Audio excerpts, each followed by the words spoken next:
All right, how's it going, everybody? Welcome to week 9, right before spring break. Um, just get through this week, and then you can have a nice week off. And particularly for this class, just run up, get your epic essay turned in by Friday, and then you can enjoy spring break without worry. I'll talk about that in a little bit. The epic essay kind of guidelines and things here.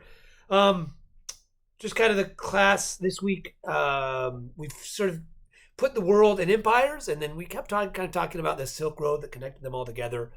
This week, the first part of this lecture really talks a little bit more in depth about what the Silk Road was and the different regions, and then what what I like to call the transmission of people, products, and ideas along the Silk Road, and kind of break those down a little bit more specifically. What kind of products? One obviously being silk. I gave a little video there of how silk was made. Hopefully now you know a little bit more of how it was made, and again, it was sort of it was only in China. China, this is something they domesticated. They domesticated these silkworms to grow and replenish, procreate, I guess it's better, eat mulberry leaves, and then create this cocoon that they could make silk out of. And silk is a very prized item in the ancient world.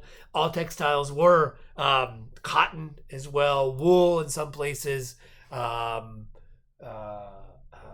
another one I'm missing right now, but these are the main things that these items that everybody used every day were made of. And then silk was the prized one. And it was light. It could move quickly. People wanted it. It's breezy. It's light. It gets air. But it also, if you layer it, it can be very hard. People make armor out of it. Silk's just a very useful product. So that's the silk. And then, South Asia, I gave some lists of things that came out of there. Gems were a big one. They've always, diamond industry still today is very large in South Asia due to volcanic activity there.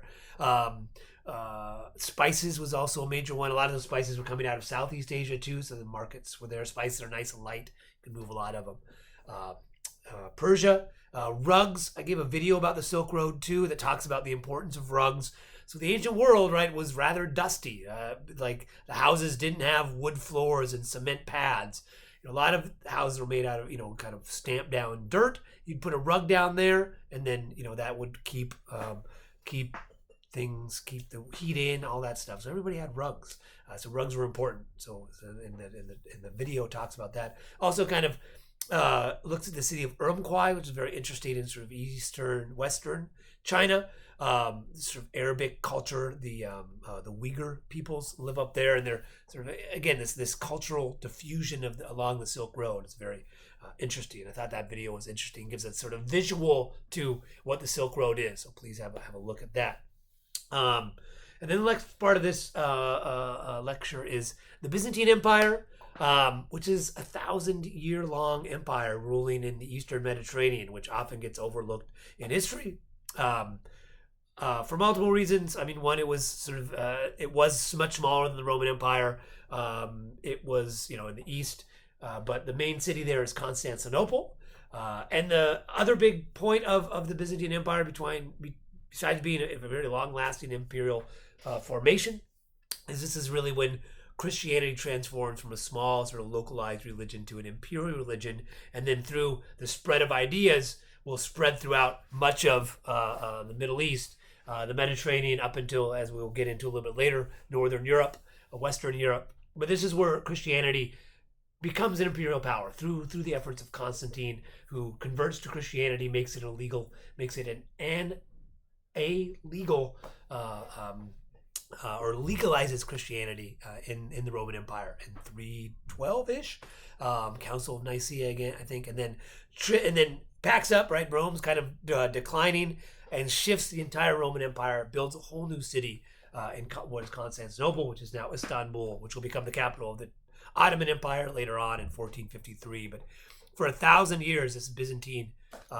empire ruled the Mediterranean. It became, for the essence, go through this, or the economy of the Byzantines. They controlled, Constantinople became the major port of the Mediterranean. Superseded Rome or Cairo or Athens or any of those other ones. All trade flowed through the Byzantine Empire. They ruled a lot of those regions, set up a new economy in the Byzant, all sorts of things. They actually also developed sericulture or silk production as well. So yeah, and then went on. So I give you a little history of the Byzantine. And the video, if you got a chance, watch it. I think it's really interesting. It really talks about the role of Christianity within the Byzantine Empire and how Christianity evolved alongside the imperial structures. It is a little long. It is a little old school, and this is like how the history, how back in my day, they would wheel in a TV and they'd throw on a video cassette, and this is what we would watch. These types of sort of old some British guy rocking around these ancient worlds, showing all things.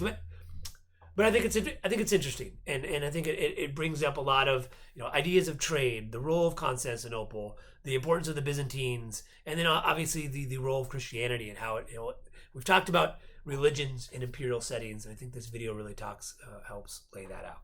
So that's that. Yeah, and then quiz 2, I went back, I corrected everyone's. Again, I'm still working on that. I realized some sections didn't, like, it was all or nothing. Still working on that, but I went back and corrected everything. Please look through those again. If you got one right and I counted as wrong, or the Lamaku counted as wrong and I missed it, please let me know. I'll go back and fix it as well. But I think I got them all. I think I'm getting closer. By quiz 3, I'll have Lamaku dialed in. Which brings us to this assignment for this week, your epic essay. Please read all the guidelines for this before you submit it. Again, paper requirements, three major sections, a short, brief summary of it, of either the whole epic, or if you're going to focus on a section, just a chapter of it. Second, historical context of the epic. What do we know about it, when it was composed, where it comes from? Is there an author? Is there not an author? Sort of like the context, what was going on at the time it was written, in the place that it was written. And then the main one here, 3, the third section, cultural significance. What is the and this is, I want this in your own words. Again, the intention of this assignment is pick something you've wanted to read or you're familiar with, read it again, a little more in depth, and then come up with your own ideas using history, using things we've talked about in the context of other epics in your own words. And in this section, right, this is where the cultural significance, where I also want you to cite directly from the text itself. If you say, oh, this is cultural significance because it expresses an idea of heroism or bravery, cite a passage that expresses that, right? So it's another exercise in taking a direct quote and explaining it, why it works. So make sure you use that, and at least three direct quotes from your primary epic needs to be in your paper, and one secondary source, preferably scholarly, about your epic in general. And if that scholarly source is the introduction to your epic, which a lot of them have, you can just cite that, but that's usually the author or some other scholar there. So something a little more than like Wikipedia, right? You can use Wikipedia to find scholarly sources. At the bottom, there's a whole bunch of scholarly sources that are there, so use those. And then just some of the format stuff, 1,000 words, 3 direct quotes, edit, proofread it. The best way on a computer is to read it aloud to yourself. That's usually the easiest way. Avoid contractions, check for common mistakes, be mindful of passive voice, is, was, were, words, use regular verbs. There's 2,000 great verbs in the English language. Things like indicates and demonstrates and suggests and proves and shows that. All of these things that you can use. And a lot of times, if you have a passive voice verb in your sentence, there's usually an active verb somewhere near it. John hit the ball, or the ball was hit by John. Just find that active verb, move the subject to the beginning of the verb, or it's the beginning of the section, and the active verb will work. And then also watch pronouns. Don't watch, if you start your sentence in pronouns, those can be very confusing. What's confusing? The pronouns or the sentences? That's the hard part for the reader. So, and avoid the word it throughout everywhere. Please don't use it. Citations. Make sure you cite. I gave examples of Chicago. If you want to use MLA or APA, that's great. If Chicago, MLA, APA, you don't know what any of those mean, please email me and I'll work it through. The last thing is AI. I know it exists. I know it's out there. And again, if you've used it, particularly in a draft to kind of generate ideas, great. It's a tool to be used. But do not turn into me a 5-page AI paper. I gave you an example of an AI paper. Their generated epic essay on the Bhagavad Gita.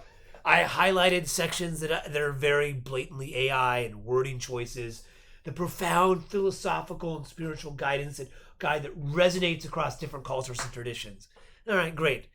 Yeah, it sounds fluffy, right? But I mean, do you really talk? I mean, do people really talk like this? Not really.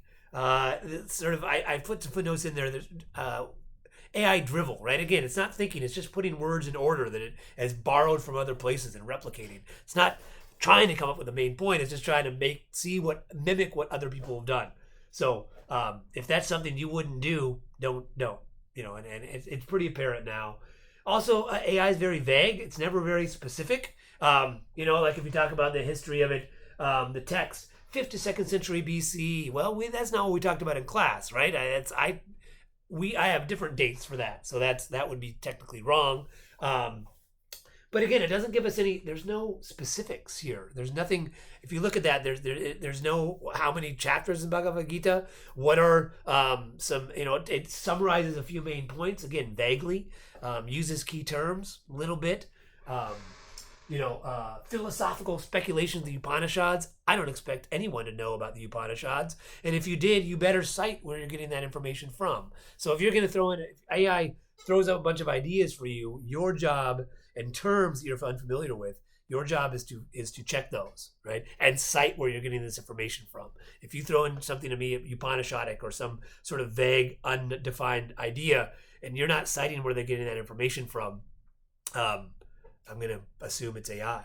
And again, check your citations. AI also makes up citations. It'll just put in stuff that, again, doesn't exist. A name with a title it thinks, and then a link that goes to some other place. So double check that. The reds here, the citations as well. I mean, if it's not properly cited, I'm just going to turn it back. I'm just going to assume that you didn't take the time or AI did it for you. So properly cite. Again, I want to read these. I want your words. Your words are going to be correct. Your thoughts and ideas. What did you read? How can you interpret that? That's the whole point of this exercise. So if you don't want to do that, don't turn in the paper, right? But if you turn in an AI paper, I'm just going to return it back to you. But I do want to know. Hopefully you picked an epic that you've always wanted to read. You know more about it now, and you can tell me a few things that you learned about the epic in your own words. That's really what I'm looking for this assignment. Get it done by Friday, and then go enjoy your spring break. All right. Have a good rest of your week.